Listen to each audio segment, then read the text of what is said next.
بسم اللہ الرحمن الرحیم۔ عزیز طلبہ و طالبات، السلام علیکم۔ میں ہوں سید وسیم عباس۔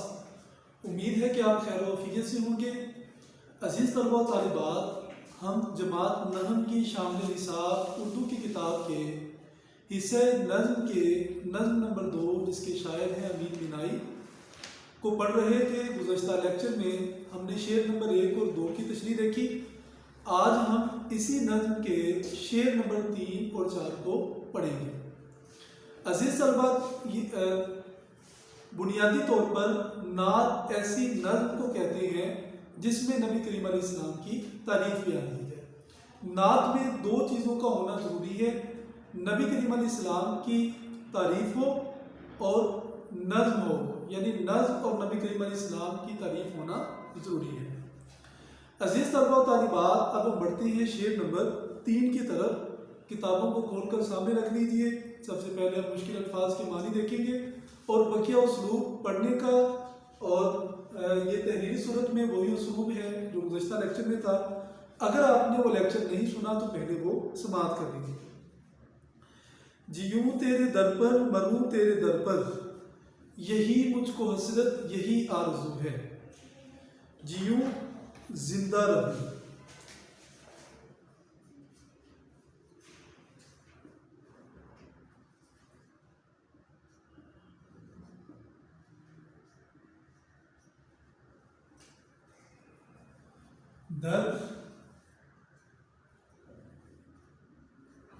دروازہ، یہی مجھ کو حسرت، یہی آرزو ہے۔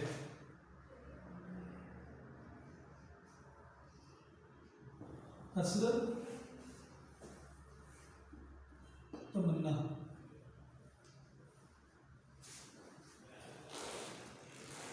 آرزو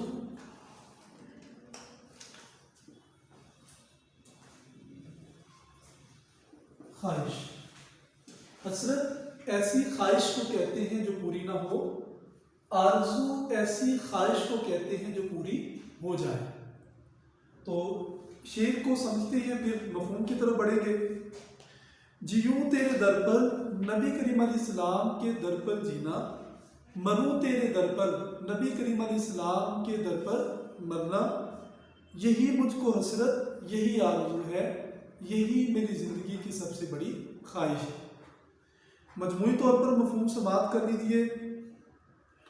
نبی کریم علیہ السلام کے در پر جینا اور مرنا ہی شاعر کی سب سے بڑی خواہش ہے۔ شاعر نے لفظ حسرت اس لیے استعمال کیا، شاید وہ نبی کریم علیہ السلام کے در پر نہ جا سکیں، یعنی نہ تمام خواہش ہو سکتا ہے کہ شاعر کی یہ خواہش پوری نہ ہو سکے۔ آرزو اس لیے استعمال کیا کہ ممکن ہے کہ شاعر در رسول پر پہنچ ہی جائیں۔ تو شاعر کہتے ہیں کہ نبی کریم علیہ السلام کے در پر جینا اور مرنا ہی میری زندگی کی سب سے بڑی خواہش ہے۔ دوبارہ پھر سماعت کر لیجیے۔ نبی کریم علیہ السلام کے در پر جینا اور مرنا ہی میری زندگی کی سب سے بڑی خواہش ہے۔ عزیز طلبہ و طالبات، اب ہم بڑھتے ہیں اس تشریح کی طرف۔ بالکل وہی اسلوب ہے کہ سب سے پہلے ہم ان اہم نکات کو دیکھیں گے۔ انہی اہم نکات کی وضاحت کی دراصل تشریح ہے۔ عزیز طلبہ و طالبات، سب سے پہلا ہے شہر مدینہ کی برتری کا سبب۔ اللہ رب العزت نے نبی کریم علیہ السلام کو ہجرت کے بعد شہر مدینہ میں بھیجا۔ یہ شہر مدینہ وہ شہر رسول ہے جہاں نبی کریم علیہ السلام نے زندگی کا ایک لمبا عرصہ گزارا۔ شہر مدینہ وہ خطہ ہے کہ جس کی مٹی نے نبی کریم علیہ السلام کے قدموں کو چوما ہے، بوسہ دیا ہے۔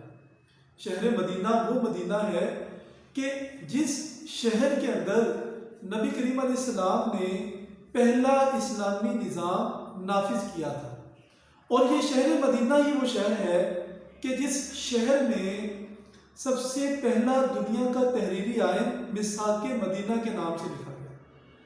عزیز طلبہ و طالبات، جس مٹی کے ساتھ نبی کریم علیہ السلام کے قدم اقدس لگے ہوں اور جس شہر کے اندر نبی کریم علیہ السلام پر 28 صورتیں نازل ہوں، نبی کریم علیہ السلام کا وہ شہر مدینہ شاعر کو دل و جان سے پیارا ہے۔ حدیث مبارکہ میں آتا ہے من زار قبری وجبت لہ شفاعتی، جس نے میری قبر کی زیارت کی اس کے لیے میری شفاعت لازم ہوگی۔ یعنی نبی کریم علیہ السلام کا روضہ اقدس بھی شہر مدینہ میں ہے۔ تو ایک محب رسول کا تقاضا کیا ہوتا ہے؟ دیکھیں، یہ جو عشق مجازی ہے، ہم دنیا میں کسی سے عشق کر بیٹھتے ہیں تو ایک سچے عاشق کی پہچان یہ بتائی جاتی ہے کہ اس کا جینا اور مرنا اس کے محبوب کے ساتھ ہو، وہ جہاں دیکھے اسے اس کا محبوب نظر آئے، ہر وقت اس کو اس کا محبوب میسر آئے۔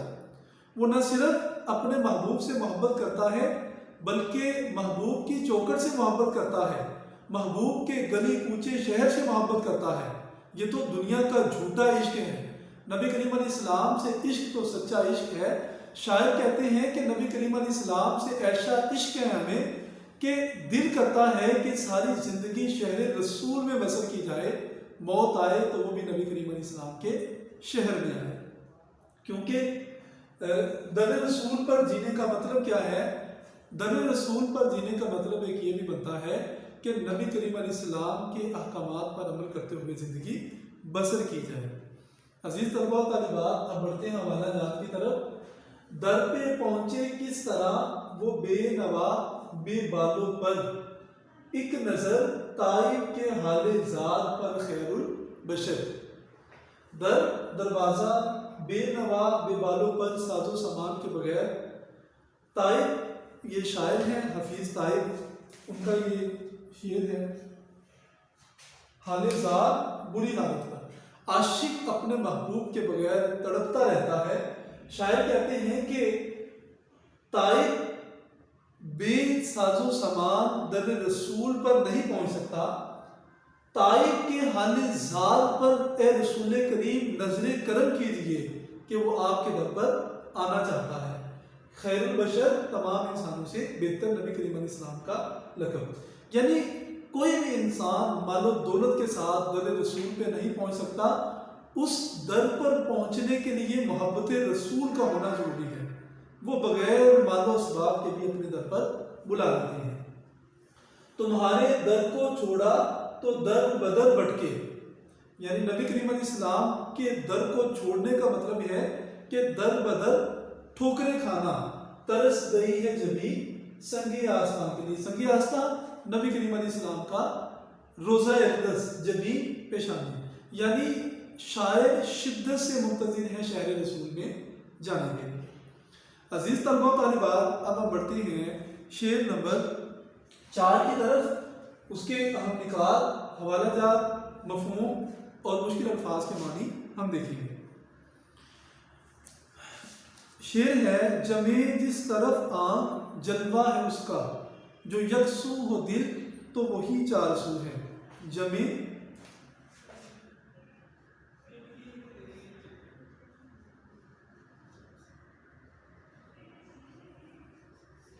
ٹھہرے، جمے جس طرف آنکھ جلوہ ہے اس کا،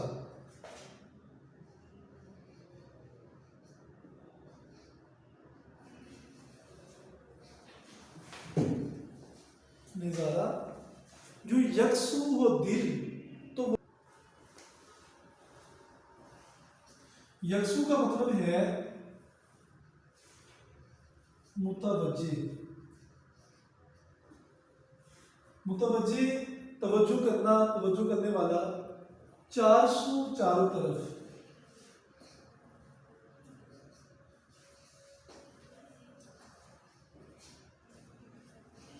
چار اطراف۔ جلوہ جمع ٹھہرے، جلوہ نظارہ، یکسو متوجہ، چار سو چار اطراف، چاروں طرف۔ شاعر کہتے ہیں کہ جمع جس طرف آنکھ جلوہ ہے اس کا، جو یکسو ہو دل تو وہی چار سو ہے۔ جمع جس طرف آنکھ جس طرف بھی ٹھہرے، جلوہ ہے اس کا، نبی کریم علیہ السلام کے نظارے نظر آتے ہیں۔ جو یکسو ہو دل اگر پوری توجہ سے دیکھا جائے تو وہی چار سو ہے، چاروں طرف نبی کریم علیہ السلام کے جلوے نظر آتے ہیں۔ یہ اس کو سمجھا ہے ہم نے۔ اب ہم بڑھتے ہیں اس کے مفہوم کی طرف۔ جمع جس طرف آنکھ جلوہ ہے اس کا، ہر طرف نبی کریم علیہ السلام کے نظارے موجود ہیں۔ جو یکسو ہو دل تو وہی چار سو ہے، اگر توجہ سے دیکھا جائے تو ہر طرف نبی کریم علیہ السلام کی ہستی کا ذکر موجود ہے۔ مجموعی طور پر اس کا مفہوم یوں ہوگا کہ ہم توجہ سے جس طرف بھی دیکھیں ہمیں ہر طرف نبی کریم علیہ السلام کے حسن کے تذکرے نظر آتے ہیں۔ عزیز طلبہ و طالبات، یہ شعر کا مفہوم تھا۔ اب ہم بڑھتے ہیں اس کے اہم نکات کی طرف۔ حسن کائنات کا ماخوذ۔ عزیز طلبہ و طالبات، اللہ رب العزت نے ہمیں دیکھنے کے لیے آنکھیں عطا کی اور دنیا کو خوبصورتی سے بھر دیا ہے۔ دنیا کی خوبصورتی سے ہم ان آنکھوں کے ذریعے لطف اندوز ہو سکتے ہیں۔ تو اصل میں دیکھا جائے تو کائنات کو تخلیق ہی نبی کریم علیہ السلام کی وجہ سے کیا گیا۔ کائنات میں جو حسن کے لنگر بکھیرے ہیں اللہ رب العزت نے، وہ نبی کریم علیہ السلام کی وجہ سے ہے۔ یعنی جس طرح بھی دیکھیں ہمیں خوبصورتی نظر آتی ہے، اور اس خوبصورتی سے ہم دل کی آنکھوں سے دیکھیں اس خوبصورتی کو تو ہمیں محسوس ہوتا ہے کہ یہ خوبصورتی بھی اللہ رب العزت نے نبی کریم علیہ السلام کی وجہ سے تخلیق کی ہے۔ شاعر کا مقام عشق کیا ہے؟ دیکھیں، جب انسان کسی سے سچا عشق کر بیٹھتا ہے تو اسے ہر طرف اپنا محبوب ہی نظر آتا ہے۔ عشق کی تعریف بھی یوں ہی کی جاتی ہے کہ جب انسان کو ہر طرف اور ہر وقت محبوب کا تصور ہو اور ہر طرف اپنا محبوب ہی نظر آئے، اس صورت میں انسان کو عشق ہو چکا ہوتا ہے۔ تو دنیا کے عشق کا یہ عالم ہے۔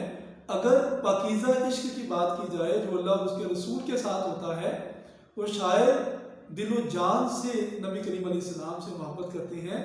شاعر کہتے ہیں کہ میں جس طرف بھی محبت رسول کو دل میں رکھ کے دیکھتا ہوں، مجھے نبی کریم علیہ السلام کے جلوے نظر آتے ہیں۔ یکسوئی کی وجہ کیا ہے؟ دیکھیں، جب انسان کی آنکھیں منتظر ہوں دیدار مصطفیٰ کی، اور جب دل نبی کریم علیہ السلام کی محبت سے بھرا ہو، تو پھر انسان جلدی کامیاب ہو جاتا ہے۔ یعنی جب دل اور آنکھوں کا محور و مرکز ایک ہے تو انسان جلدی کامیاب ہو جاتا ہے۔ تو دل نبی کریم علیہ السلام کی محبت سے بھرا ہے اور آنکھیں رسول اکرم کے جلوے دیکھ رہی ہیں، اس لیے یکسوئی کا لفظ شاعر نے استعمال کیا ہے۔ عزیز طلبہ، یہ اس کی تشریح تھی۔ اب ہم بڑھتے ہیں حوالہ جات کی طرف۔ سارا عالم منور ہے آپ کے انوار سے، سارا عالم آئینہ ہے آپ کے کردار سے۔ عالم کہتے ہیں جہاں کو، منور کا مطلب ہے روشن، یعنی پوری دنیا نبی کریم علیہ السلام کے نور اقدس سے روشن ہے، اور پوری دنیا نبی کریم علیہ السلام کے کردار کے آئینے سے منور ہے۔ دوسرا حوالہ دیکھیے، وہ کہ خوشبو کی طرح پھیلا تھا میرے چار سو، یعنی چاروں طرف نبی کریم علیہ السلام کے جلوے ایسے ہی موجود تھے جیسے ہمارے ارد گرد خوشبو ہوتی ہے۔ میں اسے محسوس کر سکتا تھا، چھو سکتا نہ تھا۔ جیسے پھول کو خوشبو کو محسوس تو کیا جا سکتا ہے لیکن چھوا نہیں جا سکتا، اسی طرح نبی کریم علیہ السلام کو محسوس تو کیا جا سکتا ہے لیکن چاروں طرف سے دیکھا نہیں جا سکتا۔ عزیز طلبہ و طالبات، یہ تھی شعر نمبر 3 اور 4 کی تشریح۔ امید ہے کہ آپ کو سمجھ آ چکی ہوگی۔ آپ نے نوٹ بک کی زینت بھی بنایا ہوگا تاکہ امتحانات کے اندر اور جو آگے والے آزمائشی ٹیسٹ ہوں گے اس کے اندر آپ کو مشکل پیش نہ آئے۔ اور حوالہ جات کو بھی اچھے طریقے سے تیار کر لیجئے، اور اگلے لیکچر کے اندر بقیہ اشعار کے ساتھ دوبارہ پھر ملاقات ہوگی۔ اپنا خیال رکھیے گا۔ اللہ حافظ۔